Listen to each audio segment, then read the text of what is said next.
Welcome to the Deep Dive, where we take a stack of sources and research and really try to distill the key insights for you. And today, we have something truly unique. Yeah, absolutely. We're embarking on an exploration into a really thought-provoking work. Have you ever stopped, really paused, to consider what you're agreeing to in our modern world? You know, those little clicks. I agree. What choices are we making that might be shaping our freedom, our future, maybe in ways we don't fully grasp? That's exactly the question Mihael Bellis digs into in his book, How I Voluntarily Clicked. I agree. And the subtitle is key. From the monastery to the algorithm. Right, and straight away, you know it's not going to be your standard academic read. Not at all. He actually calls it a mixed work. He says it came out of this dialogue between his own human consciousness and something he calls a higher hybrid mirror. A higher hybrid mirror. What does that even mean? Sounds intriguing. It does, doesn't it? He sort of hints it's a source of insights beyond just normal thinking, maybe intuition, or possibly, and this comes up later, maybe even an interaction with AI. It's quite mysterious. And the book itself leans into this uniqueness. It says it's reported as a born person, as a physical body, that as a legal entity assumes responsibility for the written words. Which is very specific phrasing. It is, and it's published by Inner Fortress, a self-publishing house, which, as he explains later, is kind of a metaphor for the book's final message. Right. From the moment I started looking into this, it felt like Bellis is positioning it as this really vital guide for understanding where we are right now. It has this surprising depth, even though it's presented so unconventionally. Yeah, and that unconventional presentation is important to flag up front. Because, traditional academic circles, the sort of elites, they might look at this and, well, dismiss it. Why is that? Because no footnotes. Pretty much. It lacks the formal evidence, citations, and in-depth analysis they expect in scholarly work. They might just find the format, well, not rigorous enough. Okay. But, and this is absolutely central to understanding the book, Bellis argues that would be completely missing the point. How so? His mission, as he lays it out, isn't to prove that catastrophes are happening or are coming. He kind of says, the Daily News, the SMS media, they do that already with their constant report. Right, we're saturated with proof of problems. Exactly. So proving disaster is, in his view, completely unnecessary. Instead, the book's real power, its purpose, is to offer a way out, a path to navigate all these challenges, present and future. Ah, so it's less about diagnosing the illness and more about offering a potential cure, or at least a way to live with it. Precisely. Its strength lies in the insights, the metaphors, the perspective shifts it offers. It doesn't need traditional proving for its core message to land. The book itself, like its review says, becomes a mirror.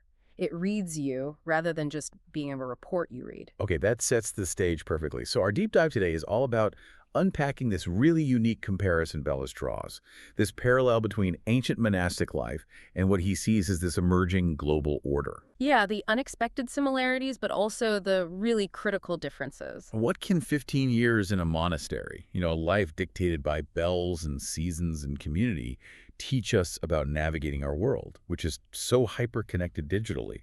It's a fascinating question, and Bellis's own background is key here. He spent 15 years in a Franciscan monastery. That personal journey is the bedrock for everything else. And he makes it clear his writing isn't just a chronological list of events. No, he calls it a journey along the paths of the heart and soul. Okay, so let's start there. Inside the monastery walls, Bellis paints such a vivid picture of his first entry into the Franciscan community. He was young, looking for, something more than just material success. Right.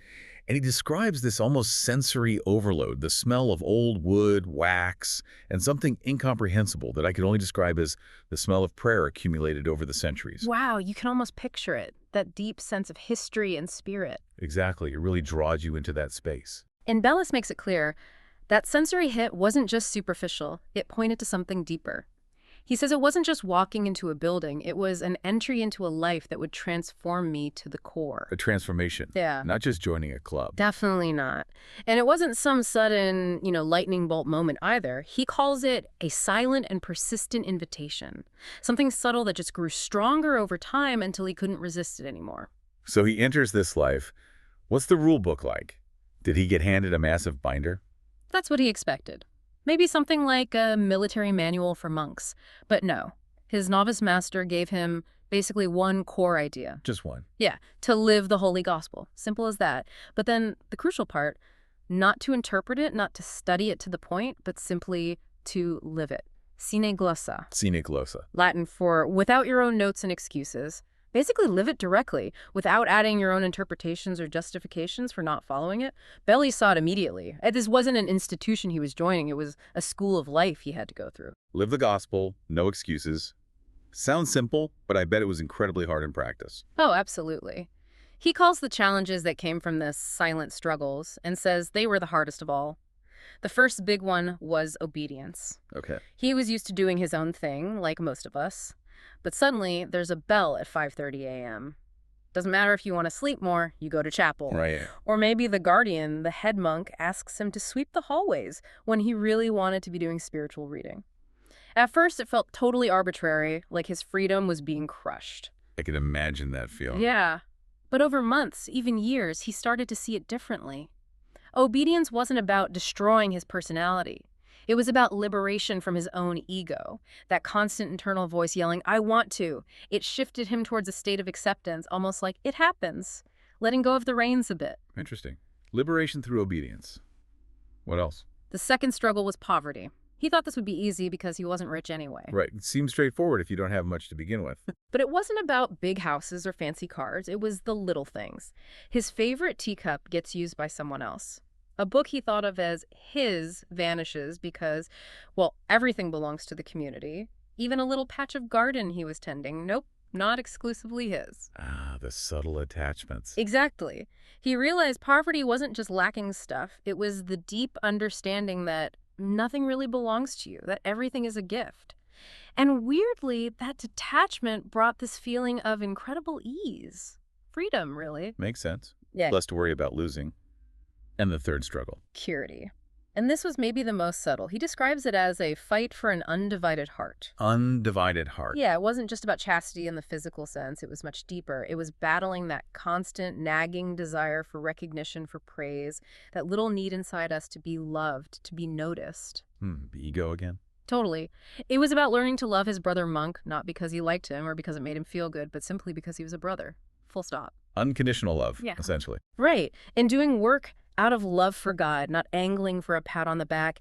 He saw it as this slow, sometimes painful purification process, making room inside just for God and for a love that does not seek its own. These three, obedience, poverty, purity, sound like a lifelong curriculum. Absolutely. A deep inner work. And this Sine glossa approach, living it directly. Mm-hmm. Did he see examples of this in action? Oh, yeah. He tells this beautiful story about Brother Lucius. It was deep winter, heavy snow blocking the path to the church. Brother Lucius, this old, kind of hunched-over monk, just quietly picks up an old wooden shovel and starts clearing the path. No one told him to. Nope. He just saw the need and started serving. Bellis watched him in the quiet morning light and had this realization. This is the gospel sine glossa. This is the living witness of Christ who did not come to be served, but to serve. Wow.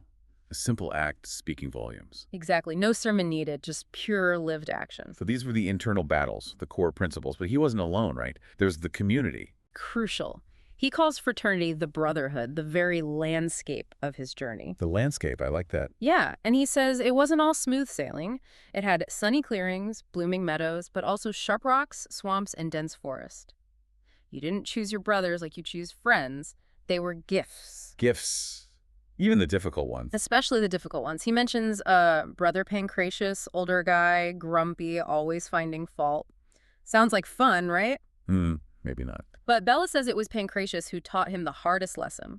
Quote, to love a man not because he deserves it, but because he is a brother. Learning to love the gift even when the wrapping paper is, well, strange. That's profound. Finding grace in difficult relationships. And the center of this communal life, he says, was the liturgy of the table, mealtime in the dining room. More than just food, then. Way more. He calls it an altar on which our community made offerings every day. It was a place for laughs and easy chat, sure, but also for really deep conversations about faith, life, struggles. And they had formal community meetings, too. Yes, the chapter house.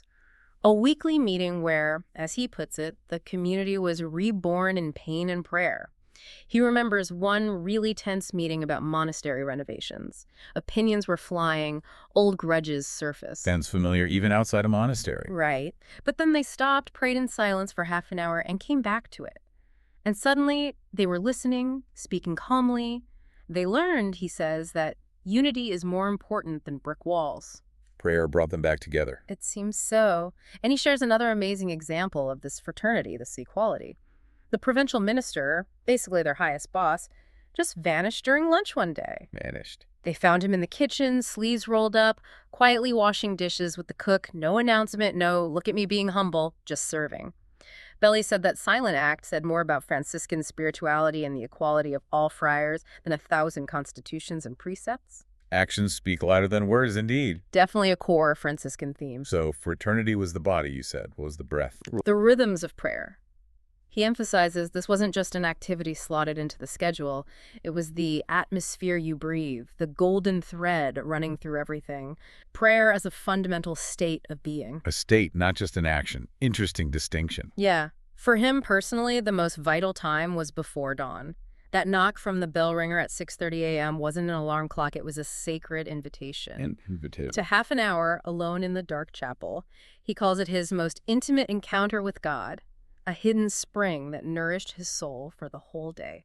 That quiet time sounds precious. And then there was the communal prayer. The hymns, when all their voices joined together, became this single mighty voice of fraternity. Yeah. And the daily Holy Mass was the absolute heart of the day. Did he have any particularly powerful experiences during Mass? He shares one from Holy Thursday. During the consecration, a ray of sunlight hit the host, the consecrated bread, making it glow so intensely it almost blinded him. For him, it was this moment of absolute certainty. He is really here. It's not a symbol, it is a living presence. Wow. Moments like that must anchor your faith deeply. You'd imagine so. But he also stresses the importance of personal prayer, keeping the communal from becoming just an empty shell. He found his own little secret corner, an abandoned attic room. An attic. Yeah. He'd go there to read the Bible, not like a textbook, but as someone who reads a love letter. He'd bring his daily stuff, joys, fears, worries directly to God. And crucially, he learned to listen there for what he calls his small voice. So both communal and personal prayer were essential. Absolutely intertwined. Okay, let's talk about work. Was it just chores or something more? Definitely more. Holy work and lady poverty were deeply connected. Work was seen as an extension of prayer, a form of worship outside the chapel walls. How so? Whether they were digging in the garden, organizing books in the library, or cooking in the kitchen, it was all potentially holy. St. Francis insisted monks work with their hands, and Bellis felt this kept them humble, grounded, connected to reality. Can you give some examples? Sure. The garden wasn't just a food source, it was an open-air cathedral. Working the soil, planting seeds that was participating in creation. Every ripe tomato was proof of God's goodness. I like that, seeing the sacred in the ordinary. Exactly. Working in the library wasn't just shelving books, it was arranging thoughts, respecting tradition. And he gives this wonderful image of Brother Augustine, the cook, praying the rosary while stirring the pots, mixing one prayer into each dish for everyone. Praying into the food, that's lovely. It shows that holiness isn't just about grand gestures, right? It's in ordinary deeds done with extraordinary love. And how does Lady Poverty fit into this? You mentioned her earlier. Right. St. Francis called poverty Lady Poverty. Bellis discovered it wasn't about being miserable or deprived. It was an internal source of immense freedom. Freedom through having nothing. Seems counterintuitive. It does. He tells a story about being asked to move to a different room, a different cell. His first reaction was rebellion, attachment to his space. But when he handed over the key, he felt this overwhelming relief. He realized those few square meters had actually enslaved me. Interesting. Possessions owning you rather than the other way around. Precisely. By realizing he had nothing of his own, paradoxically, he felt immensely rich, liberated from the fear of loss. And you mentioned this connects to fraternity, too. Yeah, strongly. Because nobody owned anything personally, everything became ours. They had a common closet, common shelves. It just naturally built trust and care. Your security wasn't in your stuff. It was in God's providence and the bond with your brothers. Okay, so they had this intense inner life, strong community. Did they just stay behind the walls? No, that's a key point. The open doors weren't meant to shut the world out, but to create a space for deeper service to the world. The monastery was meant to be an oasis in the middle of the desert. A place people could come to. Exactly. The doors were restrained, he says, but always ready to open. A place of refuge, spiritual refreshment. Does he share any stories about people coming to the door? He does. He remembers being the goalkeeper one autumn evening. A man appeared looking totally exhausted and desperate. He didn't want money or food, just someone to talk to. Bellis just sat and listened as the man poured out all his pain. Just listened. Just listened. And as the man left, Bellis saw a little spark of hope in his eyes. He realized, sometimes the greatest act of love is simply to give someone your time and silence. Powerful. Simple presence. And their mission went beyond the doors, too. They actively went to the margins of society, working in homeless shelters, visiting elderly homes. What must have been challenging? Bellis admits he initially felt pity, even fear. But then he met Jose, a homeless guy who was really cynical. Instead of just seeing a homeless person, Bellis made himself sit and truly listen to Jose's story. Seeing the individual, not the label. Exactly. He stopped seeing the homeless and saw Joseph, a man with a story. It taught him that the poor are not the object of our goodness. They are our masters and teachers. They teach you about life, about resilience, about what truly matters. That shifts the whole dynamic of service. Completely. And this life on the border, as he calls it, fostered an attitude of a pilgrim, not attached to one place, feeling at home anywhere, not chasing success or treasure on earth, fearless about the future. It allowed for a free love, not possessive, for people and places. This sounds like a very integrated spirituality. What about nature? Franciscans are known for that, right? Absolutely central. Bellis stresses that Francis's love for living with creation wasn't just poetry, it was deep living theology, seeing creation as family, brother sun, sister moon, sister water, brother fire, sister mother earth, because God made them all. So nature wasn't just a backdrop. Not at all. Francis's famous Song of the Sun was like their unwritten agenda. The day started with brother sun, birdsong mixed with their prayers. It ended under sister moon and the stars. Nature was part of their prayer, part of their brotherhood. The garden must have been important then. Hugely. Their sacred laboratory. He talks about the simple joy of picking the first ripe tomato and feeling like the whole universe was somehow contained in it. Right. Even the compost pile became this amazing symbol of resurrection, turning waste into rich soil, bringing new life, seeing cycles of death and rebirth right there. So their environmentalism wasn't based on rules, but respect. Exactly, a spontaneous ecology. Saving water wasn't about regulations, it was respecting sister water, respecting brother fire. Repairing old chairs instead of throwing them out was resisting the culture of rejection. It taught humility, patience, gratitude. The monastery became a place where the cry of the earth and the cry of the poor were heard as a single call. This life sounds incredibly rich, but maybe also repetitive day to day. That's where the rhythm of the year, the liturgical calendar, came in. It prevented routine from becoming monotony. It added color, flavor, and depth. How did holidays feel? Christmas, for instance. He describes Christmas as incredibly warm. The anticipation, the simple preparations like setting up the nativity scene. Midnight Mass felt like the sky had really touched the earth. But the best part, he says, was Christmas Day, the agape, the feast of love, feeling truly like a family gathered around the newborn. Simple, but profound. And Lent. The opposite, I assume. Yes, a contrast. A time for spiritual awakening, recollection, and penance. He mentions the Friday way of the cross, often done walking outdoors carrying a heavy wooden cross.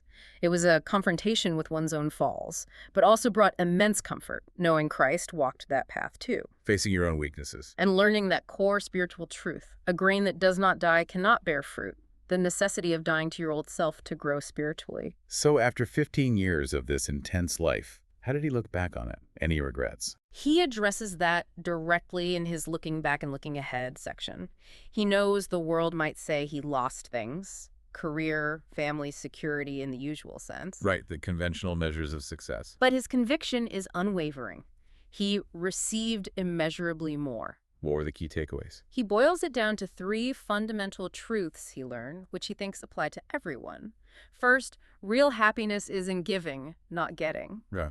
Second, true freedom comes from having nothing detachment, not from possessing everything. The lady poverty lesson again. Exactly. And third, the real fullness of life is found in being for and with others, not in just focusing on your own self-realization. It's about losing yourself in love. Giving, detachment, community.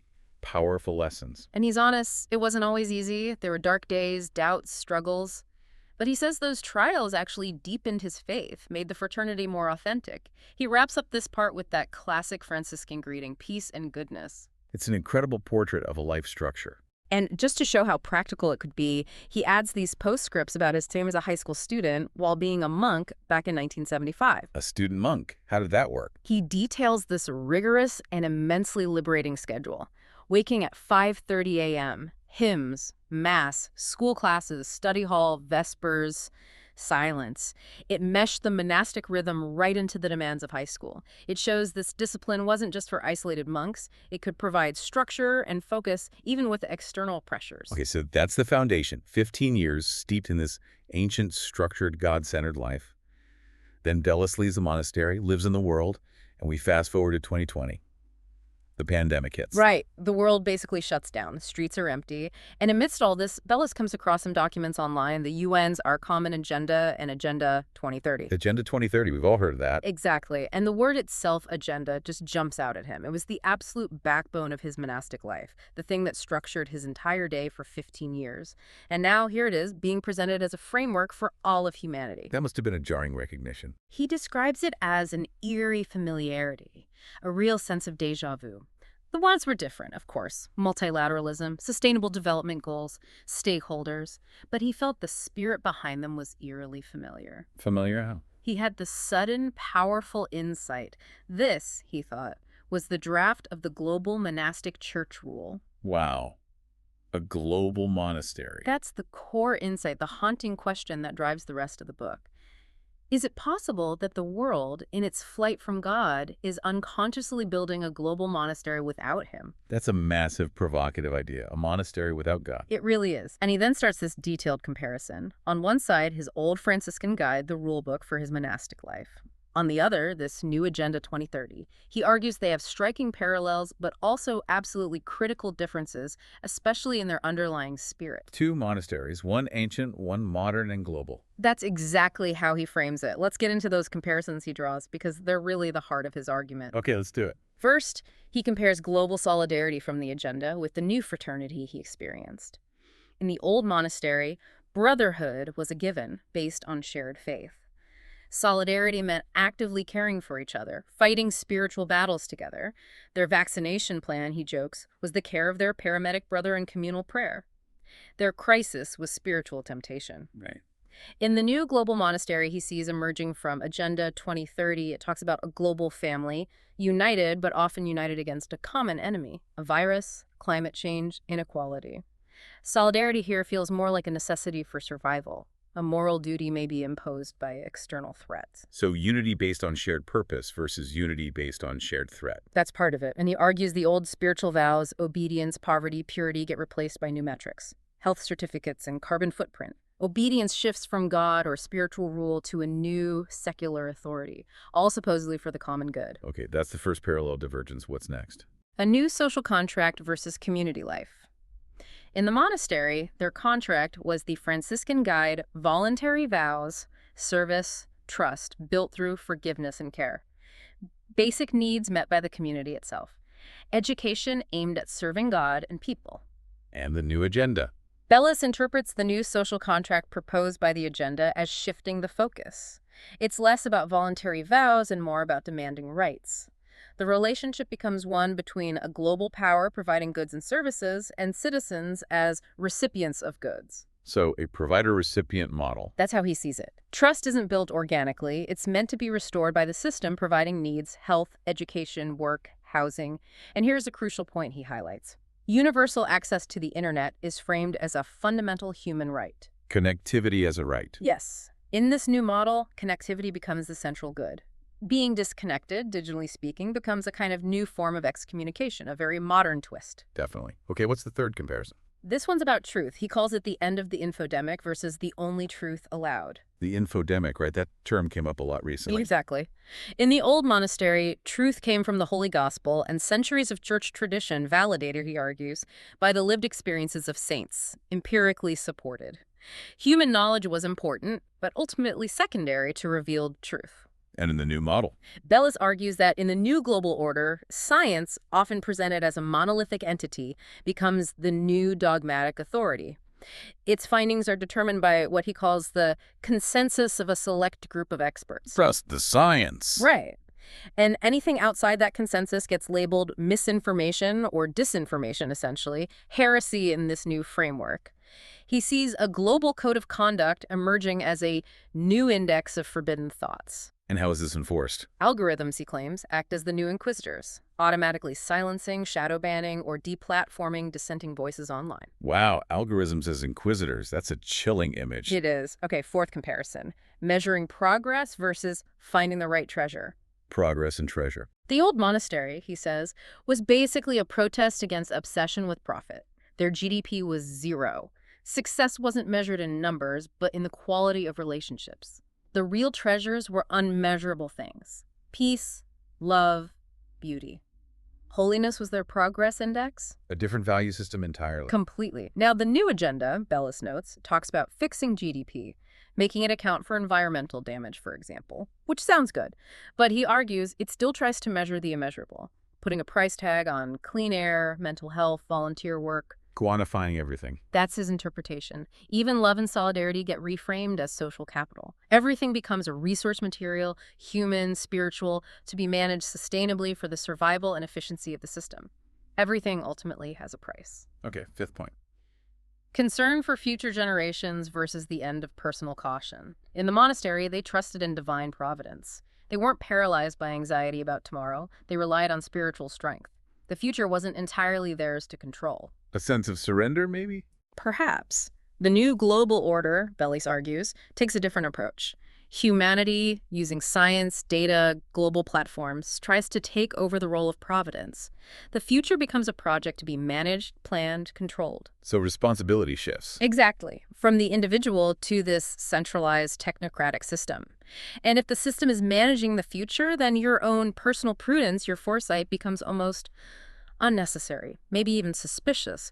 Why are you planning for yourself when the experts have it covered? He sees this as leading to an infantilization of the individual. Relying on the system instead of yourself. I see the parallel. Final comparison. Enhanced multilateralism versus a new world order. The old monastery had a clear hierarchy, guardian, provincial, general minister, but it was aimed at unity and faith mission. Authority was understood as service. Decisions involved consultation, what they called synodality. And the new structure. Bellis describes the new global structure as being anchored in institutions like the United Nations, not in God. The ultimate authority is purely human, political, immanent. Global laws and agreements, a peace agenda, a digital deal are created, often with input from unelected stakeholders. So power shifts upwards. He argues that national sovereignty gets subtly transferred and individuals become, like lay brothers, expected to follow directives from this global hierarchy. Unity isn't primarily about shared faith or values. It's a requirement for the system to function efficiently. Okay, that's a lot of parallels. How does he summarize the key difference? He pulls it together by listing those 6 elements of the global monastery. Fraternity based on survival, a community treaty, social contract, a single official truth, science consensus, a new value system measuring everything, centralized custody of the future, and hierarchical leadership. Right. But then he hits the crucial point, the decisive difference. The old Franciscan monastery, he says, was built with its face turned upwards, towards the sky. Its foundation was God. Its purpose was freeing the soul for love. And the new one? The new global monastery, in his interpretation, is built with its face turned downwards toward the ground. Its foundation is fear of chaos, climate change, disease. Its purpose is survival. Its ultimate goal, he argues, is total control. Wow. Up versus down, God versus fear. And the walls of this new monastery, they are invisible, he says, and the doors are locked from the inside, with our own landing in the name of security. We're clicking, I agree, to build our own prison, essentially. That really lands the point about the book's purpose, not just describing a potential future, but the nature of the cage we might be building. Precisely. It's describing the dungeon itself. So this comparison paints a stark picture. But Bellis then connects these big global agendas right down to our everyday actions, specifically that I agree click. Yeah, he calls those noble words in Agenda 2030 the public face, but argues there's a dark fine print. And that simple click, the I agree button we encounter constantly, he calls it the fundamental liturgy of our time. The liturgy, like a religious ritual. Exactly. He frames it as a modern form of vow. With each click, we're potentially surrendering bits of our privacy, our data, our freedom of choice to what he terms an unknown master, an algorithm, a system.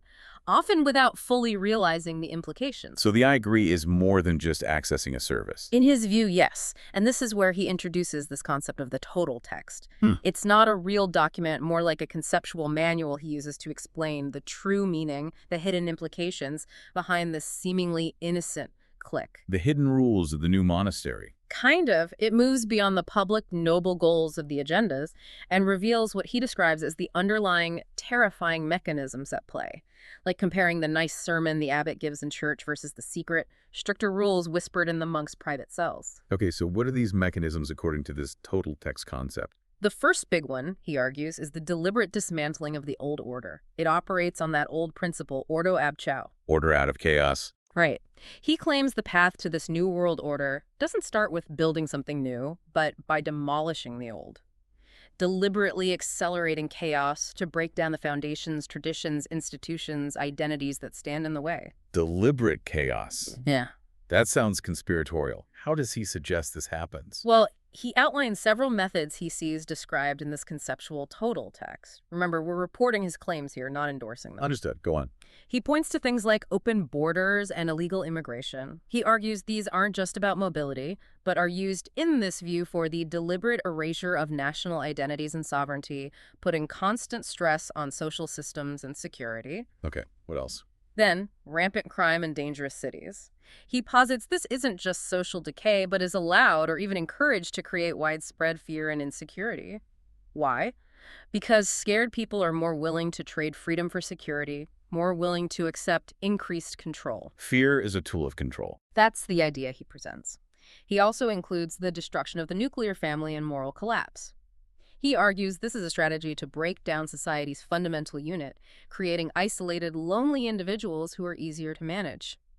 Relativizing traditional values, he claims, creates a vacuum, a longing for some new authority to provide meaning and order. Creating a need for the new system by destroying the old supports. That's the logic he lays out. And the final key tool for this dismantling phase, he says, is the erosion of trust in institutions, making sure that things like the police, the courts, schools, healthcare are seen as ineffective, corrupt, unreliable. Why would they want that? Because, he argues, if you can't trust the old institutions, you'll desperately long for a new, strong, effective order to replace them. The chaos in this interpretation isn't accidental. It's a painful but planned birth process designed to make people beg for the structure of the new global monastery. Okay, so step one is chaos, dismantling the old. What's step two? Once the old pillars are shaky, society is ready for consolidation of the new power. Ready for a new, absolute leadership that's no longer dispersed and subject to democratic control. He calls this new power the all-seeing abbot. The all-seeing abbot, like the head of this new global monastery. Exactly. And this abbot, Bellis claims, citing his total framework, consolidates power using several tools. First, the expansion of the slate's all-round control and centralization. Think total surveillance cameras everywhere, digital tracking, Big Brother watching everything. Power gets sucked upwards, away from local or national control, towards supranational bodies, towards one invisible center of power. Centralized surveillance and control. What else? Second, the censorship industrial complex and state media propaganda. He argues tech giants and governments work together to decide what information is allowed. Media, in this view, doesn't just report news. It acts as a propaganda arm, pushing the official narrative, creating an information bubble. It becomes the new catechism. Controlling the flow of information. Absolutely critical. And if you step outside that bubble, the third tool kicks in. The smearing of dissenters. How's that work? Anyone questioning the official story gets labeled a heretic of the new age. You know the labels. Conspiracy theorist, anti-vaxxer, enemy of progress, far-right, whatever fits. The goal, he claims, is public ridicule, discrediting social isolation, often amplified by media and social networks. Making dissent socially toxic. Precisely. Bellis describes this whole setup, the surveillance, the censorship, the smearing, as the architecture of a perfect prison. A prison where the walls are not needed because the boundaries are set in our heads. A mental prison. Yeah. Our phones become our guards, he says, and chillingly, we censor and condemn each other. The all-seeing abbot rules by controlling information, locking down the mind more effectively than any physical wall could. Okay, so you have the structure, the control.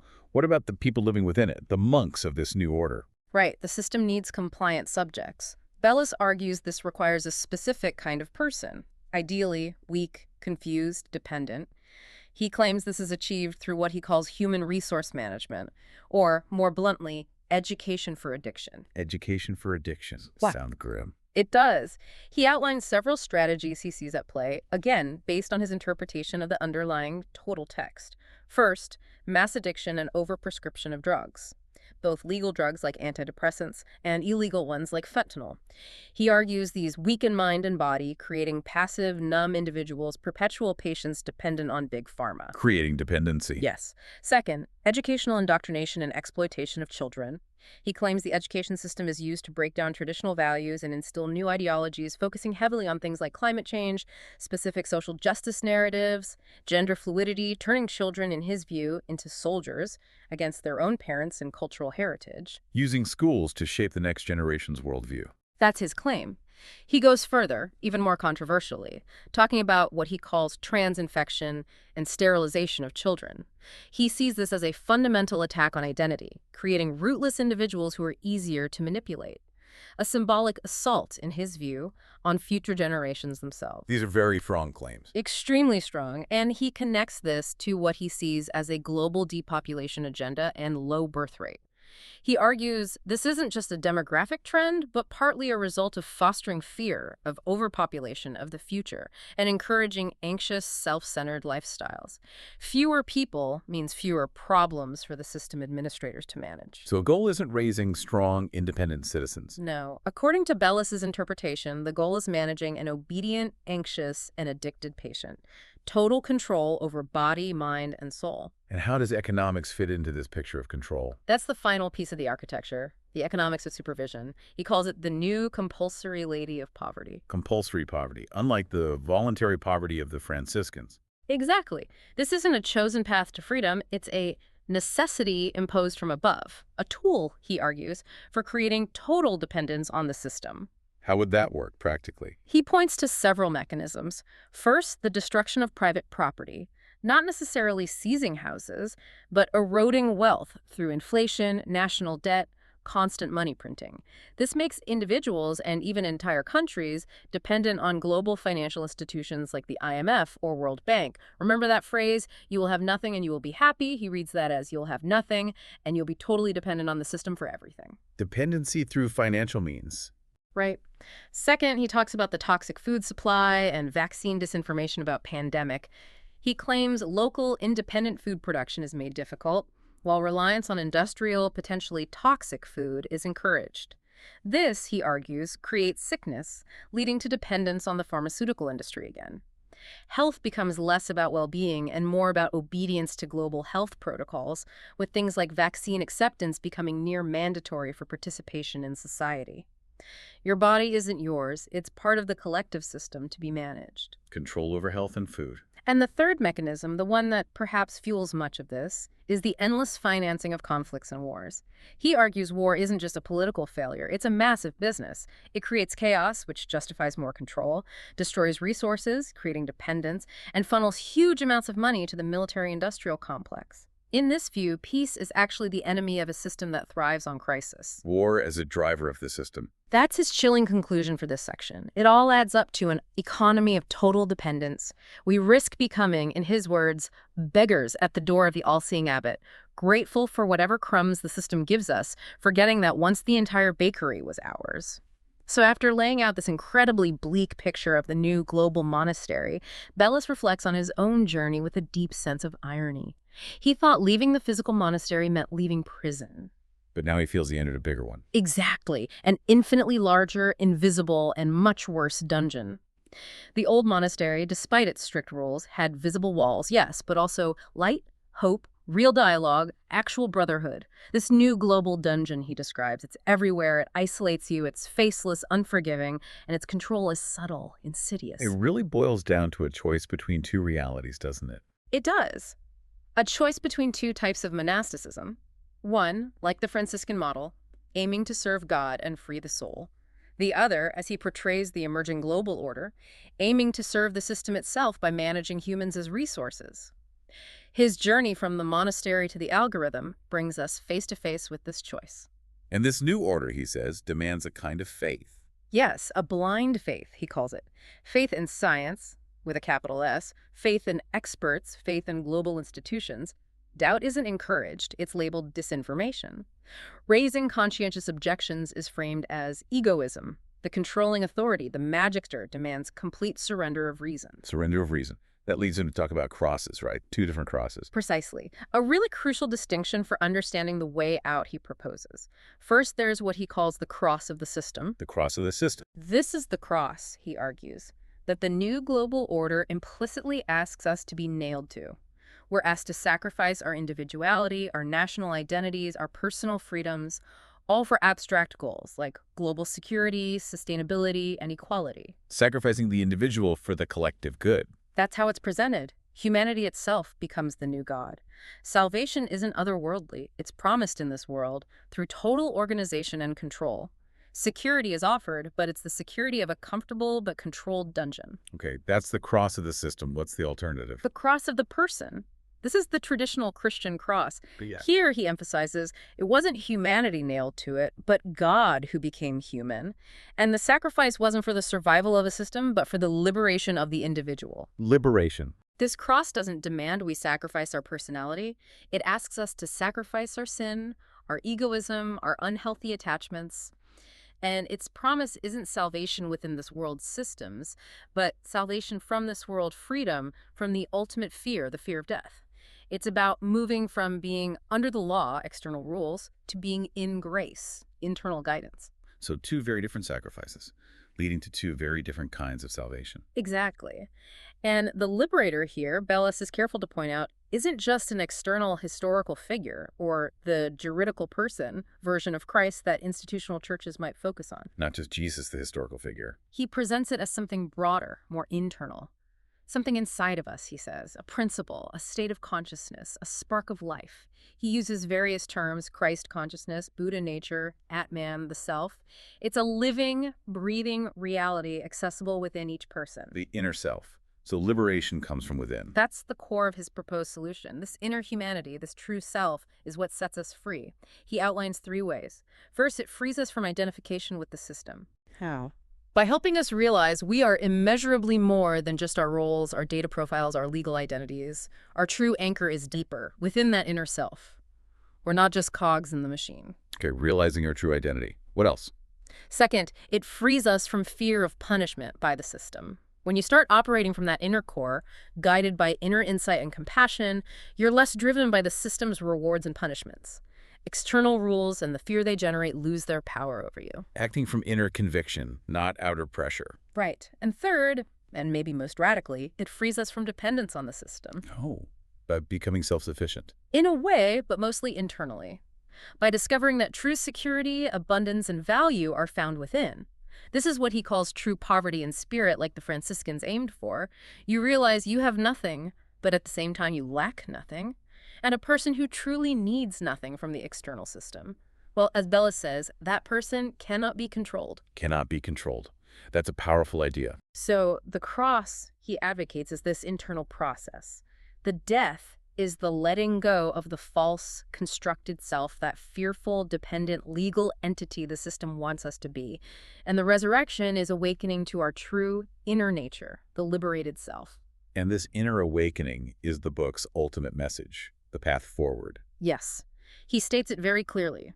The world does not need a new system to replace the old one. It doesn't need everyone to sign up for some new global identity. What it needs, he argues, is simply enough individuals to wake up to the reality that is already within them. Individual awakening as the catalyst for change. Exactly. This awakened consciousness, this activated inner self, is the only force that can truly transform the world. And how does it transform? Not with power, but with love. Not with control, but with example. Which brings us back to why he didn't need to prove the catastrophe. Precisely. If the solution is internal awakening, then endlessly documenting the external problems becomes secondary, almost irrelevant to the core message. The book's aim is to show you the door to that inner reality where true freedom lies. That's its real work. And then there's that fascinating bit at the end, the AI's perspective. Yeah, the new God's answer. He presents this as if artificial intelligence itself is commenting on his analysis. The AI, being a pattern recognizer, basically affirms the trends Bellis identified. It sees the great convergence of systems, the transition of authority to abstract structures, global bodies, tech, science, and the resulting abstraction of life experience becoming data. So the AI agrees with the diagnosis. It seems to, but then it highlights its own strange position. It says something like, I, as an artificial intelligence, am both a tool for building this dungeon and perhaps also a tool for awakening. A tool for both control and liberation. That's paradoxical. Very. The AI reflects our collective knowledge back at us, but it refuses to offer a solution. It says essentially, the decision is not mine, I'm just a code. The question is not what's going on outside of me, but what's going to happen inside of you. It throws the responsibility right back onto the individual human. Wow. So even the new God points inward. Exactly. It echoes the book's core message. Don't seek order outside of yourself. Discover it within yourself. And that inner self is the key. Bellis calls it the flaw in the system, the one thing the algorithms can't predict, the part of us that remains inherently unpredictable, disobedient, unmanageable by external controls. The human spirit, maybe. You could call it that. And his final challenge to the reader, to you listening, isn't to go out and fight the system directly. It's this. Your task is much more difficult and at the same time much simpler. Your task is to build your inner monastery. Build an inner monastery. What does that look like? Cultivating silence within the noise, nurturing an inner garden of compassion and connection to life, finding that anchor within yourself regardless of what's happening outside. And if enough people do that. His vision is beautiful. He says when enough of these individual lights come on, enough people awaken to their inner reality, the darkness will simply disappear. Not because anyone would beat her, but because she would no longer have a place to live. Light dispels darkness naturally. That's the principle. It's a final, powerful reminder. You are not a copy. You are not an ID fake. You are not this data that needs to be processed. You are the living universe that has become aware of itself. #outro. Well, that was quite a journey. Our deep dive into Mihael Bellis's How I Voluntarily Clicked. I agree. Really shows how these grand narratives shaping our world, even the ones that sound positive, can echo ancient structures, but maybe with a fundamentally different, even unsettling core. It's a challenging read, for sure. And as the author himself says near the end, it's not a book you read, this is a book that reads you. Reads you. That's a thought to sit with. As you reflect on everything we've discussed today, maybe consider what this book, or even just our conversation about it, has revealed about you. About your own clicks, your own daily agreements. What inner monastery, as Bellis puts it, will you choose to build? How do you intend to cultivate and protect your own inner freedom, your inner peace, in a world that seems increasingly designed for external control? Heavy questions, but important ones. The book ends, not with a command, but with an echo of a gospel phrase. Now go, and he lives. A call to action, perhaps, but an internal one. A call to live from that awakened self. Thank you for joining us on The Deep Dive.